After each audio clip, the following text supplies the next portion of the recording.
Nah, ada nggak sih dari abang sendiri mau sampaikan nih ke generasi muda yang stuck di zona nyaman? Sebenarnya jujur kayaknya nggak mungkin kayak kalau semua orang itu ibaratnya nggak punya sesuatu yang mereka ingin capai gitu ya.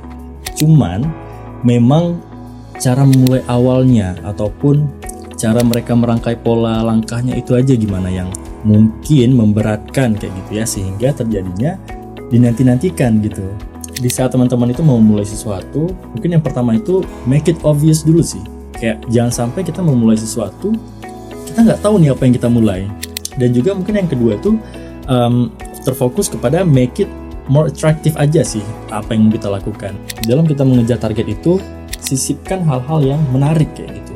Karena kalau kita terlalu monoton dalam mengejar target, itu juga akan membuat kita lebih cepat jenuh kayak gitu. Yang terakhir itu make it satisfying sih. Sesimpel kita visualisasikan